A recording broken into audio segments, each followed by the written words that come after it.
Welcome to Donmar TV News Channel. Matad na sa publiko ang pinakabagong alyansa sa Kamara.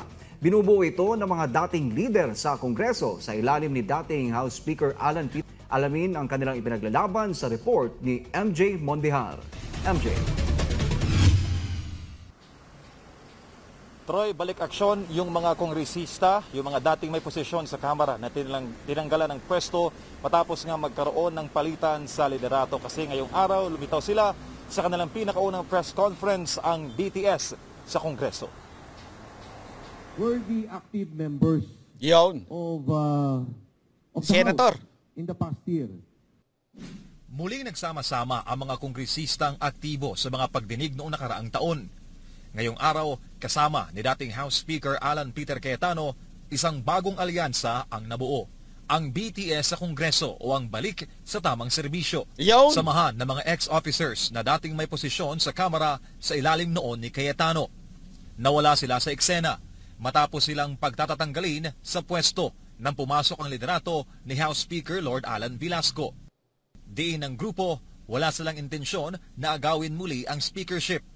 Bagkus, nais lang daw nilang magkaroon ng ibang kumpas sa Kamara dahil hindi raw natatalakay ang mga isyong dapat malaman ng taong bayan, lalo na ang mga isyu patungkol sa COVID-19 response ng pamahalaan. Ang advice ko lang sa kanila, makinig muna kayo bago kayo mag-comment. Makikita nyo, ang aming press con is about vaccination, about presyo ng bilihin, about Bayanihan 1 and 2. Sa inyo na ang speakership. Isaksak nyo pa sa bagan nyo, no problem sa amin.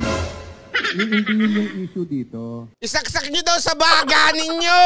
Yung speakership, wala sila dyan pakialam! Ang issue dito, naghihirap ang tao. So ang problema, dahil bilyon-bilyon ang dinagdag nyo sa budget nyo, nagpapanik kayo pag nagsasalita kami. Yon! Correct yun. Totoo yun, ha? Nagpapanik itong mga, mga alipores dito sa Kongreso, sa Kamara, kasi takot na takot sila baka ungkatin yung yung dagdag na sinama nila sa budget, di ba?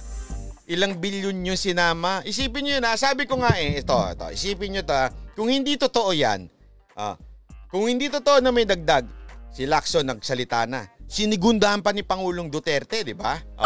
Na meron talaga nagaganap na korupsyon sa bidding ng mga, di ba? Yung dagdag kasi sa DPWH yan ha? So, nako. JJ Codima, pwedeng isa pa ba? Salamat. Madam naman. Sige. Mamaya. Promise, sasayaw pa ako, ha? Isa pa. Mamaya. Sandali lang, ha? Nakita rin ng grupo na nawala na ang oversight powers ng Kongreso. Ngayong iba na ang speaker. Tanong nila, ano nang nangyari sa mga... Yung oversight power na sinasabi na yun tulad sa Meralco, di ba? Yung sa Meralco, yung oversight power nila. Ibig sabihin, binabantayan nila. Pag naningil lang malaki at nagnaningil lang hindi tama, sabi nga ni, di ba, ni Kong Dan Fernandez na hindi tama yan, dapat bantayan yan Nawala na ngayon yan. Sila na nga ang protector ng mga oligark. Itong bagong Kamara, ay nako. Isyong kinalkal noon sa mga pagdinig, gaya na mataas sa singil sa kuryente ng Meralco. Palpak ng serbisyo ng patubig sa Metro Manila, mabagal na serbisyo ng mga telco, ang pamamahagi ng ayuda sa ilalim ng SAP Cash Aid at ang paggamit ng pondo sa ilalim ng Bayanihan 1 at Bayanihan 2. Alam na po natin ang tamang komputasyon, pero nasaan? Tinigil, tinanggal ang mga chairman at hindi natin alam kung ano nangyari sa investigasyon. That's the reason why we form a group like this, para magkaroon tayo ng platform pag-usapan at maintindihan ng tao. Lahat ng sinisimulan nating investigation, we need a closure on this. Subalit ayon kay Senior Deputy Speaker Dolly Atchon, insignificant ang grupo ni Cayetano. Diin ito, hindi mahadlangan ng grupo ang legislative agenda ng Velasco leadership. Para din kay Atchon, bitter talaga sila ang tunay na meaning ng BTS sa Kongreso. Sagot naman ng kabila, hindi sila namumulitika. Para sa kanila, maraming kwestiyon ang taong bayan dahil iba ang prioridad ng kasalukuyang liderato kumpara sa isyong dapat matugunan ngayong may pandemya. Ang liderato ni Velasco ngayon, ang pag-amyenda sa restrictive provisions ng 1987 Constitution ang tinatalakay.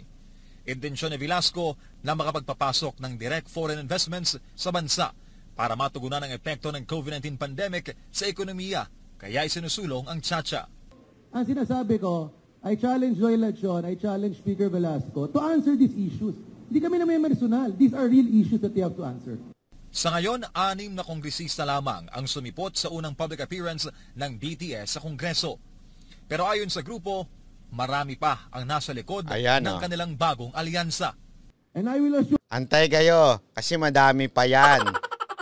Tinan nyo ha, sinabi nito ni Defensor ha. Hindi ko lang po sasabihin ng mga pangalan nila that we are a bigger group.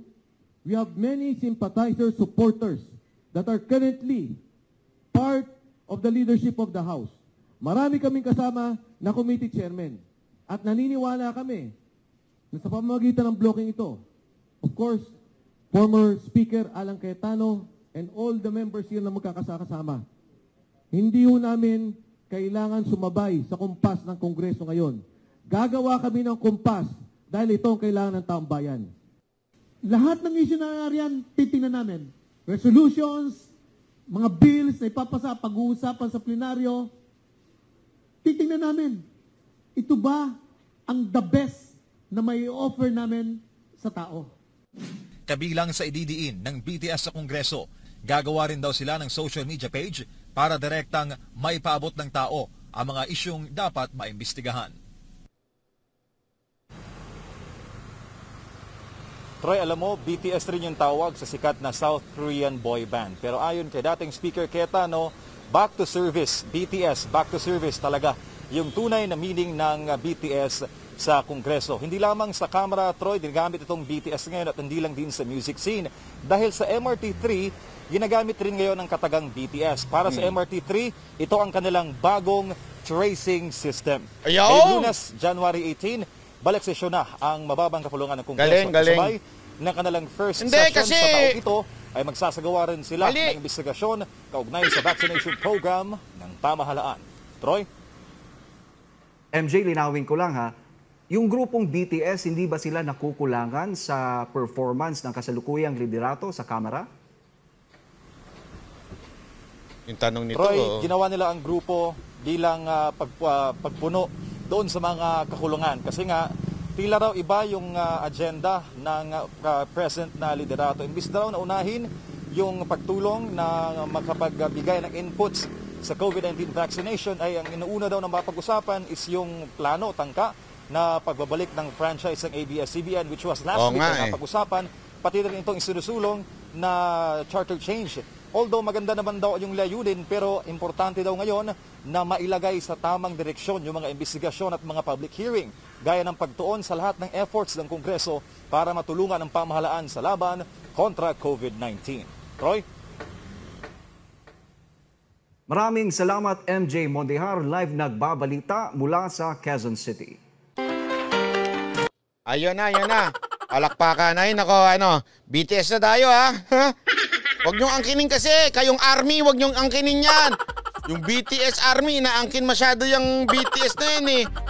Letra lang sa alphabet yan. May karapatan kahit sinong gumamit yan. Dito nga, karapatan ko rin yan eh. Maraming ibig sabihin niya. Banateros. Banateros talaga supporter. Kaya Banateros todo supporter. O kaya banat tayo supporter. Ang dami-dami ibig sabihin ng BTS eh. Aangkinin ninyo? Sino kayo para mag-angkin sa alphabet natin? Kayo ba gumawa ng alphabet natin? Pinanganak na ba kayo noon? Umayos kayo ha. Ang BTS para sa lahat yan. Sabi nga, back to service. Yan ang ibig sabihin yan. O kaya back lang to. Supporter. Ay nako, alam mo, ito, meron akong sasabihin sa inyo ha. Meron akong sasabihin. Sa atin lang ho ito ha. Sandali.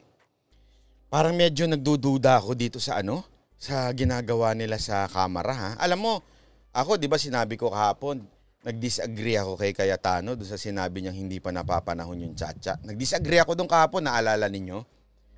Pero itong mga bagong lumabas na news, medyo nasira ang ulo ko. Sabi ko parang mali talaga yung ginagawa ng Kamara. Kahapon naalala niyo yung usapan natin kahapon na disagree ako, dapat talagang dapat na talaga magkaroon ng charter ng constitutional reform. So sumasang-ayon ako dun sa pinupush nung tao ni Velasco sa Kamara. Pero ngayon, parang Sumakit yung bangs ko. Tingnan nyo kung bakit. Papakita ko. Constituent Assembly na raw ang pinairal ng House Committee on Constitutional Amendments. Isipin nyo, nag-con-as na daw sila. Sabi ng Kamara yan without the Senate. Meron na daw silang ginawang sarili. Sabi nila, con-as na daw yun. Remember, kaya nga ikaw yung magko-con-as, dalawang pag sinabi mo kasing, minsan kasi na nami-misquote natin pag Congress is yung House of Representative lang. Hindi.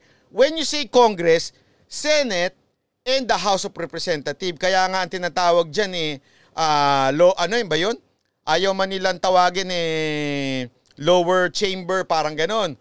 Sinasabi. Pero yun po ang importante. Pag sinabi mong Congress, Kamara, o yung mga congressman at yung mga senador. Ang ginawa nito ni Garvin, nag-con-as na daw sila. Sila lang. Binabago nila yung konstitusyon ngayon, sila lang. Nagko-convene na daw sila.